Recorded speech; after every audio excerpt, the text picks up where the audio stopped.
6월 18일 목요일 아침 온라인 새벽 기도에 함께 하시는 여러분 한 분 한 분을 주님의 이름으로 환영합니다. 이 시간 찬송가 89장 샤론의 꽃 예수 나의 마음에 우리가 한 목소리로 같이 찬양했으면 합니다. 찬송가 89장에 있습니다. 통일 찬송가로도 89장에 있습니다. 샤론의 꽃 예수 나의 마음에 거룩하고 아름답게 피소서. 내 생명이 참 사랑의 향기로 간데마다 풍겨나게 하소서. 예수 샤론의 꽃 나의 맘의 사랑으로 피소서. 샤론의 꽃 예수 이 세상에서 어느 꽃과 비교할 수 있으랴. 나의 삶의 한결같은 은혜와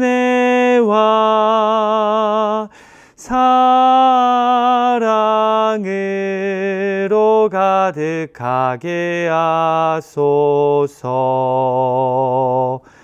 예수 샤론의 꽃 나의 맘의 사랑으로 피소서.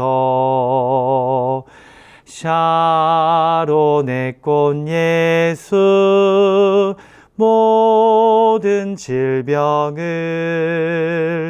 한이 없는 능력으로 고치사 고통하며 근심하는 자에게 크신 힘과 소망 내려주소서. 예수 샤론의 꽃 나의 맘의 사랑으로 피소서. 샤론의 꽃 예수 길이 피소서. 주의 영광이 땅 위에 가득해 천하 만민 주님 앞에 엎드려 경배하며 영광 돌릴 때까지. 예수 샤론의 꽃 나의 맘의 사랑으로 피소서. 아멘. 이 시간 우리가 하나님의 말씀 듣기 전에요, 중보기도의 제목들을 붙잡고 함께 기도했으면 합니다. 먼저는 기도할 때 우리 교회에 하나님이 교육자로 세우신 목사님들, 전도사님들 위해서 기도해 주시기를 부탁드립니다.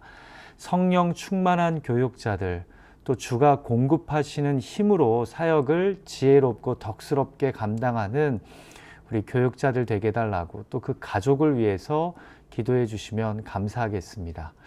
두 번째로 기도할 때요, 여러분들의 전도 대상자들을 위해서 좀 기도했으면 합니다. 여러분들이 마음에 품고 있는 예수 그리스도의 십자가 복음을 아직 믿지 않고 있는 가족 중에 불신자, 또 친척 중에, 친구 중에 불신자들의 이름을 부르며 그들의 얼굴을 떠올리며 예수 그리스도의 이 십자가 복음, 이 사랑을 이들도 깨달아서 함께 하나님 예배하는 날이 오게 해달라고 우리의 전도 대상자들을 위해서 마음 모아 우리가 기도했으면 합니다. 같이 두 가지 기도 제목으로 우리가 합심하여 함께 기도하겠습니다. 하나님 아버지, 이 시간 우리를 기도의 자리로 불러 모아 주시고 나만을 위해 기도하는 것이 아니라 우리 교회 교육자들을 위해 또 우리의 전도 대상자들, VIP들을 위해 기도하게 하여 주심을 감사드립니다. 하나님께서 우리 토렌스힐 장로교회 목사로 전도사로 불러주신 우리 교육자들, 성령 충만한 교육자들 되게 하여 주시고 말씀과 기도의 자리에서 승리하게 하여 주시고 하나님이 맡겨주신 영혼 한 명 한 명을 주가 주신 영혼으로 알고 사랑할 수 있는 그런 영적인 리더들이 되게 하여 주시옵소서.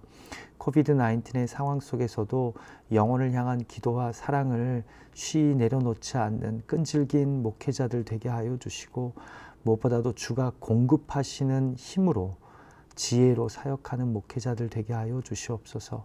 우리 프랭킴 목사님, 박성군 목사님, 구본훈 목사님, 김유신 목사님 붙잡아 주시고 우리 박명희 전사님, 다이나 킴 전사님, 애나 베네딕 선생님, 또 우리 김신 전사님, 정혜인 전사님, 이은영 전사님 붙잡아 주셔서 항상 주님이 처음 부르셨을 때 그 소명을, 그 부르심을 잊지 않고 신실하게 주의 나라를 위해 헌신하게 하여 주시옵소서.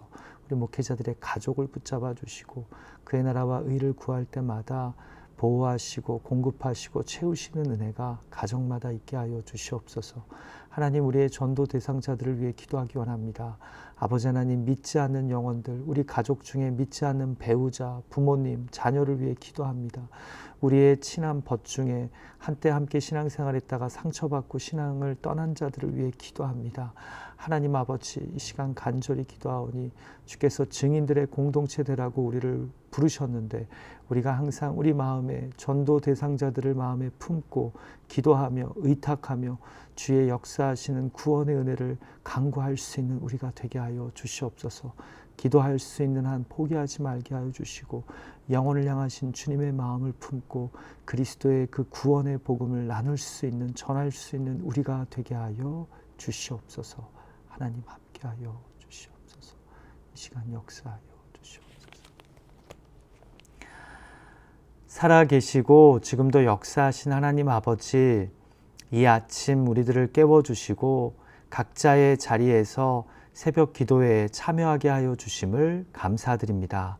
하나님, 기도할 수 있는 것이 특권이요 주의 말씀을 가까이 할 수 있는 것이 축복임을 기억하게 하여 주시고 아버지 하나님과 말씀과 기도로 교제하기를 사모하는 우리 모두가 되게 하여 주시옵소서. 이 시간 우리를 거룩한 시간으로 인도하고 계심을 믿사오니 예비된 말씀을 통해 우리에게 말씀하여 주시고 기도의 시간을 통해 주님을 향해 우리의 시선이 다시 모아지는 거룩한 시간이 되도록 성령께서 역사하여 주시옵소서. 이 시간을 주님께 온전히 의탁합니다. 예수님의 존귀하신 이름으로 간절히 기도하옵나이다. 아멘. 이 아침 우리에게 주시는 하나님의 말씀 우리가 한 목소리로 같이 봉독하기 원합니다. 오늘 우리에게 주시는 하나님의 말씀은 고린도전서 11장 17절에서 34절까지의 말씀입니다. 제가 가진 성경으로 신약 성경 277페이지쯤에 있습니다. 고린도전서 11장 17절에서 34절의 말씀을 우리가 함께 봉독했으면 합니다. 성경책이 없으신 분들은 제가 봉독할 때 마음으로 귀로 함께 해주시기를 부탁드립니다.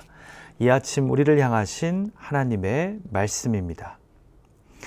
내가 명하는 이 일에 너희를 칭찬하지 아니하나니 이는 너희의 모임이 유익이 못되고 도리어 해로움이라.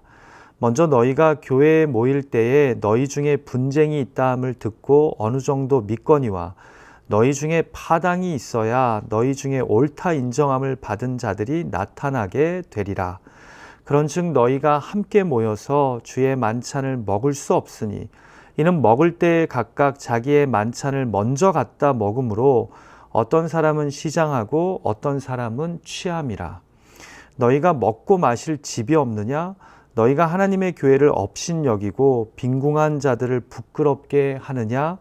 내가 너희에게 무슨 말을 하랴? 너희를 칭찬하랴? 이것으로 칭찬하지 않노라. 내가 너희에게 전한 것은 주께 받은 것이니 곧 주 예수께서 잡히시던 밤에 떡을 가지사 축사하시고 떼어 이르시되 이것은 너희를 위하는 내 몸이니 이것을 행하여 나를 기념하라 하시고 식후에 또한 그와 같이 잔을 가지시고 이르시되 이 잔은 내 피로 세운 새 언약이니 이것을 행하여 마실 때마다 나를 기념하라 하셨으니 너희가 이 떡을 먹으며 이 잔을 마실 때마다 주의 죽으심을 그가 오실 때까지 전하는 것이니라. 그러므로 누구든지 주의 떡이나 잔을 합당하지 않게 먹고 마시는 자는 주의 몸과 피에 대하여 죄를 짓는 것이니라. 사람이 자기를 살피고 그 후에야 이 떡을 먹고 이 잔을 마실지니 주의 몸을 분별하지 못하고 먹고 마시는 자는 자기의 죄를 먹고 마시는 것이니라. 그러므로 너희 중에 약한 자와 병든 자가 많고 잠자는 자도 적지 아니하니 우리가 우리를 살폈으면 판단을 받지 아니하려니와 우리가 판단을 받는 것은 주께 징계를 받는 것이니 이는 우리로 세상과 함께 정죄함을 받지 않게 하려 하심이라. 그런즉 내 형제들아 먹으러 모일 때에 서로 기다리라. 만일 누구든지 시장하거든 집에서 먹을지니 이는 너희의 모임이 판단받는 모임이 되지 않게 하려 함이라. 그 밖의 일들은 내가 언제든지 갈 때에 바로 잡으리라. 아멘. 자, 어제부터 고린도 교회의 예배 질서에 대해 사도 바울이 날쌘 권면을 시작하고 있는데요. 11장 2절부터 16절까지는 예배 시 머리에 무엇을 쓰는 것과 관련해서 세상 문화로도 비난거리가 되지 않게 덕스럽고 질서 있게 하랍니다. 자, 그럼 예배 질서 중에 오늘 본문이 다루는 주제는 또 무엇입니까? 바로 예배 시 주의 만찬, 곧 성찬식과 관련된 문제입니다. 정말 우리가 고린도전서를 읽으면 읽을수록 느끼지만 고린도전서는 교회의 문제에 있어서 백과사전과 같은 교회입니다. 그러나 우리는 스스로에게 솔직해야 합니다. 고린도 교회가 있기에 오늘날의 교회가 스스로를 겸허히 돌아보고 반성할 수 있는 것입니다. 자, 본문 말씀을 우리가 주의하고 묵상하기 전에요. 먼저 한 가지 확실하게 해야 할 점이 있습니다. 그것은 바로 오늘날의 개신교회들은 매주는 고사하고 1년에 몇 차례 정도의 성찬식을 갖지만 초대교회는 모일 때마다 주의 만찬을 가졌다는 점입니다. 실제로 초대교회 자료들을 보면요, 이교도들이 기독교인들을 볼 때마다 이상하게 여긴 것 중에 하나가요, 바로 항상 모여서 함께 식사하는 의식을 가졌다는 점입니다. 자, 그만큼 초대교회 예배 중 주의 만찬은 중요한 의식 중에 하나였습니다. 더불어 우리가 한 가지 더 이해해야 할 것은요, 당시의 주의 만찬은 우리가 오늘날 교회에서 하는 성찬식하고는 좀 달랐다는 점입니다. 예배 중에 주의 몸과 피를 상징하는 떡과 잔을 의식적으로 나눈 것보다는 마치 예수님이 제자들과 마지막 만찬을 하신 것처럼 예배 전이나 후에 순서의 하나로 다 같이 모여 식사를 한 것 같다는 점입니다. 그래서 헬라어로도 이 오늘 본문에서 주의 만찬을 Lord's Supper, 곧 주의 저녁 식사라고 번역합니다. 그러니까 예배 중에 성찬식의 의식의 관점에서 좀 더 이 주의 만찬을 보시기보다 함께 예배 전후의 순서로서 식사를 한 모임으로 이해하는 것이 필요하다는 점입니다. 자, 그런데 고린도 교회의 주의 만찬 중에 어떤 문제가 무질서하게 일어난 것입니까? 얼마나 심각한 문제라고 생각하기에 바울이 시작하는 17절에서 이런 너희를 도저히 칭찬할 수 없다고, 이런 모습은 너희 모임에 유익이 못 되고 오히려 해로움이 된다고 강하게 이야기하는 것일까요? 같이 본문 20절과 21절을 보았으면 합니다.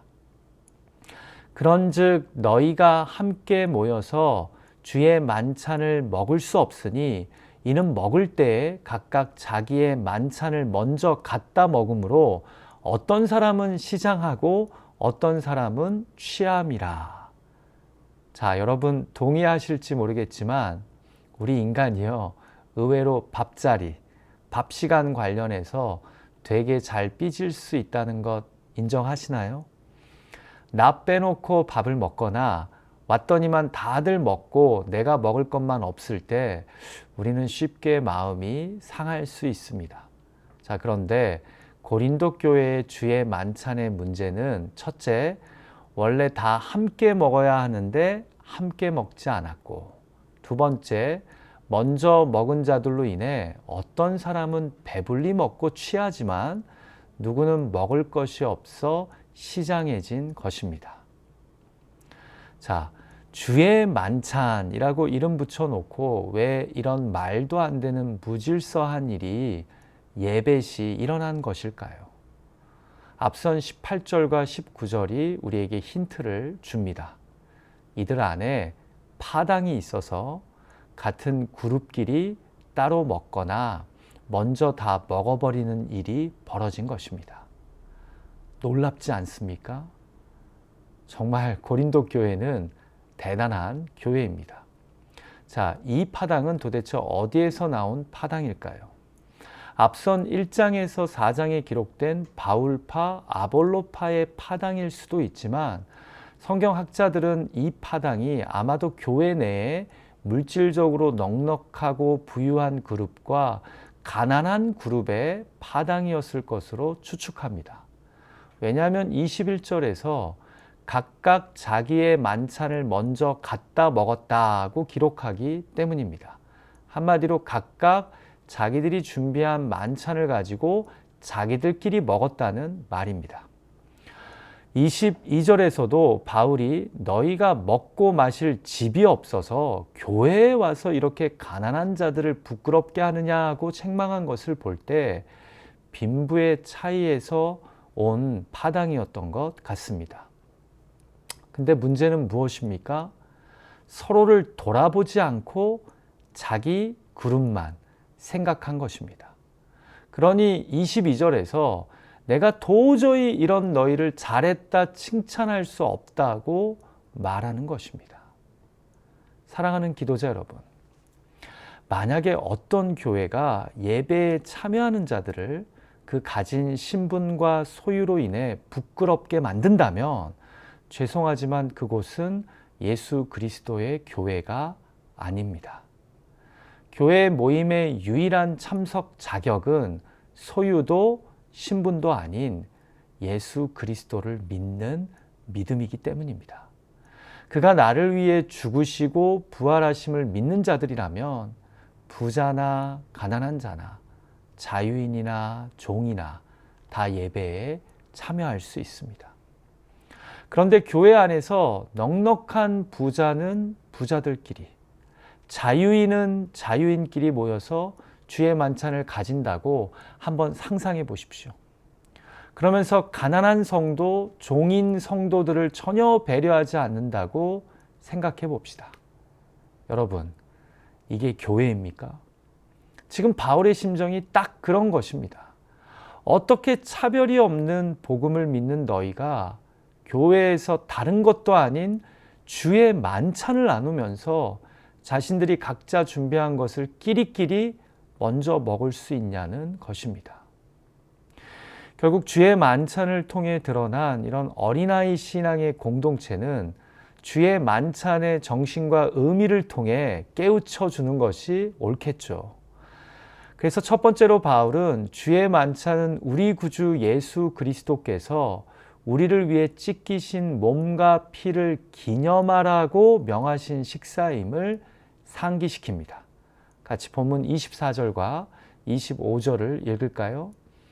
축사하시고 떼어 이르시되 이것은 너희를 위하는 내 몸이니 이것을 행하여 나를 기념하라 하시고 식후에 또한 그와 같이 잔을 가지시고 이르시되 이 잔은 내 피로 세운 새 언약이니 이것을 행하여 마실 때마다 나를 기념하라 하셨으니. 저는 여기서 의도적으로 중요한 표현이 바로 너희를 위하는 내 몸이니와 내 피로 세운 새 언약이라고 생각합니다. 왜냐하면 주의 만찬은 바로 우리 모두를 구원하기 위해 찢기신 주님의 몸이요 우리 모두를 십자가 피로 구원해 준 새 언약이기 때문입니다. 누구요? 바로 우리 모두를 위해서 말입니다. 부자나 가난한 자, 자유인이나 종이나 다 구별되지 않고 이 주의 만찬은 우리 모두를 위해 찢기신 주의 몸과 주의 피를 상징하는 것입니다. 자, 그런데 어떻게 너희끼리 따로 먼저 먹을 수 있냐는 것입니다. 이 주의 찢기신 몸과 흘리신 피를 상징하는 떡과 잔을 나누는 주의 만찬을 어떻게 너희끼리 먼저 가질 수 있냐라는 겁니다. 먹을 것이 안 남아 배고파하는 그 가난한 지체를 위해서도 주님이 찢기시고 피 흘리셨는데 말입니다. 새 언약 백성으로 우리 모두를 부르셨는데 어떻게 한 교회 안에서 너희끼리만 배불리 취하도록 먹고 마실 수 있냐는 겁니다. 그래서 너희가 먹은 것은 주의 만찬이 아니라는 것입니다. 여러분 한번 상상해 보십시오. 우리가 교회에 모여 함께 성찬식을 했는데 그런 우리에게 주님이 너희가 지금 나눈 것은 성찬식이 아니다 라고 말씀하시는 것을 말입니다. 우리가 함께 모여 찬양하고 기도했는데 주님이 우리를 보시면서 지금 너희가 한 것은 찬양도 기도도 아니랍니다. 왜요? 우리가 한 십자가 대속으로 구원받은 한 가족이라는 생각 없이 끼리끼리 어울리며 서로 파당을 지어 분쟁하고 있기 때문입니다. 한 찬양대가 순서가 되어서 찬양의 고백을 하나님께 올리는데 주님이 이건 찬양이 아니랍니다. 너희가 지금 여러 마음으로 나누어져 서로를 생각하지 않고 자기들만 생각하면서 부르는 찬양이기 때문이랍니다. 그래서 26절에서 바울은 이렇게까지 말합니다. 주의 만찬을 가짐으로 떡을 먹고 잔을 마시며 주의 죽으심, 곧 십자가 대속을 그가 재림하실 때까지 이 세상에 전하라고 말입니다. 이것이 주의 만찬의 목적이라는 것입니다. 그런데 어떻게 자기들끼리만 먹고 마시며 가난한 자들을 제외함으로 그들을 부끄럽게 하냐는 것입니다. 저에게 여러분 이 말씀은요 이렇게 들립니다. 어떻게 복음은 전하지 않으면서 자신들만을 위한 교회, 스스로 취하고 배불러가는 교회를 만들어 가냐는 것입니다. 이제 27절부터 바울은 강하게 권면합니다. 같이 본문 27절과 28절을 볼까요? 그러므로 누구든지 주의 떡이나 잔을 합당하지 않게 먹고 마시는 자는 주의 몸과 피에 대하여 죄를 짓는 것이니라. 사람이 자기를 살피고 그 후에야 이 떡을 먹고 이 잔을 마실지니. 저는 이 말씀을 제 나름대로 이렇게 해석합니다. 주의 십자가 사건에 합당하게 살면서 주의 만찬에 참여하라. 모두를 구원하시기 위해 찢기시고 흘리신 몸과 피를 함께 먹으며 누군가를 미워하고 정죄하고 나몰라 하지 말라는 것입니다. 세상 모든 사람에게 전할 이 십자가 대속의 은혜를 몸과 마음에 새기며 누구를 신앙 공동체 안에서 제외하고 거부하고 왕따하고 부끄럽게 하지 말라는 것입니다. 너희가 그렇게 한다면 너희가 스스로를 돌아보지 않고 주의 만찬에 참여하는 것이랍니다. 자, 그러면서 30절에서 32절까지 좀 섬뜩한 이야기를 우리에게 들려줍니다. 이렇게 너희가 스스로를 분별함 없이 주의 만찬을 무질서하게 그 의미를 상실한 채 갖다 보니 요 근래 너희 안에 약한 자와 병든 자 그리고 죽은 자가 적지 않게 나타나는 것이랍니다. 주의 몸을 분별하지 않아 주의 몸된 교회를 업신 여기고 가난한 형제들을 부끄럽게 한 잘못에 대해 하나님이 판단을 하신 거랍니다. 매우 조심스러운 이야기이지만 당시 고린도 지역의 흉년으로 인해 사람들이 병들고 죽게 된 것이 이런 고린도 교회의 스스로를 돌아보지 않는 영적 미성숙함과 무질서에 대한 하나님의 징계라는 것입니다. 그러나 33절에서 바울은 또한 이렇게 말합니다. 우리가 판단을 받는 것은 주께 징계를 받은 것이니 이는 우리로 세상과 함께 정죄함을 받지 않게 하려 하심이라. 자, 이렇게 경고를 통해 주께 징계를 받는 것이 나중에 영적으로 아주 망가지고 타락하여 세상과 함께 정죄함을 받는 것보다는 낫다는 것입니다.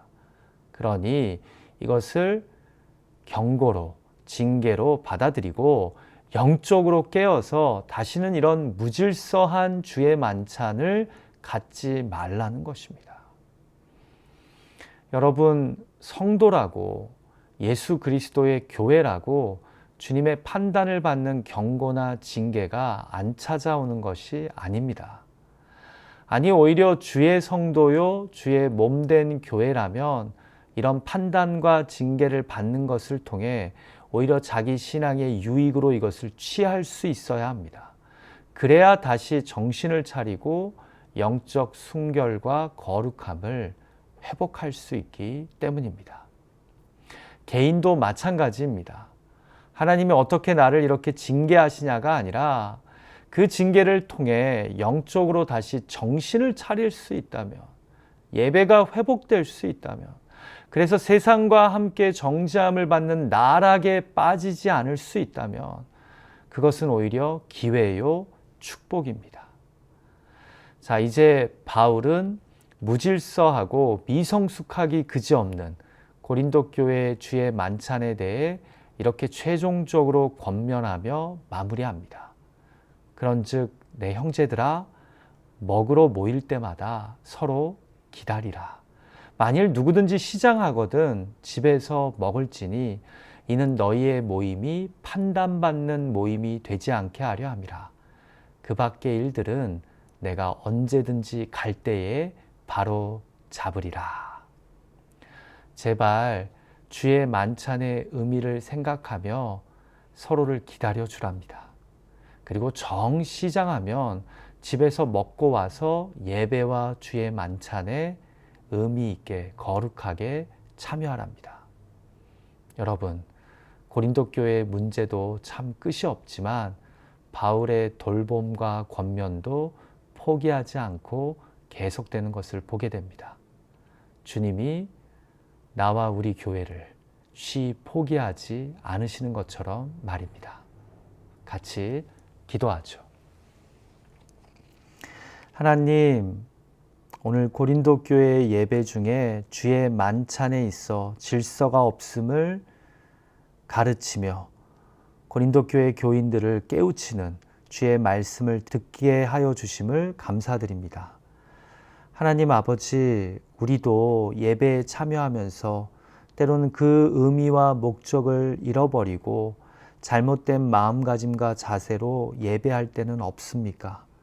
하나님이 우리의 예배를 받으시면서 이것은 진정한 주의 만찬이 아니라고, 이것은 너희가 진정 찬양과 기도에 참여한 것이 아니라고 주님이 혹시 우리에게 말씀하시지 않으실까요? 하나님 아버지, 이 시간 우리 스스로를 돌아보기를 원합니다. 그리고 우리의 예배의 질서가 회복되게 하시고 그 목적과 의미에 맞게 신령과 진정으로 예배하는 우리가 되게 하여 주시옵소서. 이 시간 간절히 기도하오니 오늘 주신 말씀을 가지고 스스로의 신앙과 예배를 돌아보며 기도할 때 하나님 우리를 깨우쳐 주시고 회개해야 될 것들을 회개케 하여 주시고 주님 앞에 더 온전한 예배자로 세워질 수 있도록 인도하여 주시옵소서. 오늘 주신 말씀 외에 개인의 의탁의 제목들, 간구의 제목들을 주님께 아뢰할 때 하나님 우리의 기도를 들으시고 구한 것보다 더 선하고 온전하게 응답하여 주실 것을 믿습니다. 내가 필요한 것을 달라고 구하기만 하는 기도가 아니라 구하면서 나를 향하신 주님의 뜻을 분별하여 깨닫는 기도의 시간 되게 하여 주시옵소서. 예수님의 존귀하신 이름으로 의탁하며 간절히 기도하옵나이다. 아멘. 하늘에 계신 우리 아버지여, 이름이 거룩히 여김을 받으시오며 나라가 임하옵시며 뜻이 하늘에서 이루어진 것 같이 땅에서도 이루어지이다. 오늘날 우리에게 일용할 양식을 주옵시고 우리가 우리에게 죄 지은 자를 사하여 준 것 같이 우리의 죄를 사하여 주옵시고 우리를 시험에 들게 하지 마옵시고 다만 악에서 구하옵소서.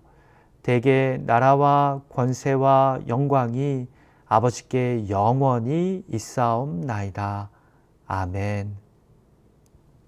오늘 하루도 우리 주님과 동행하며 질서 있게 하나님께 영광 돌리는 하루가 되시기를 주님의 이름으로 축원합니다.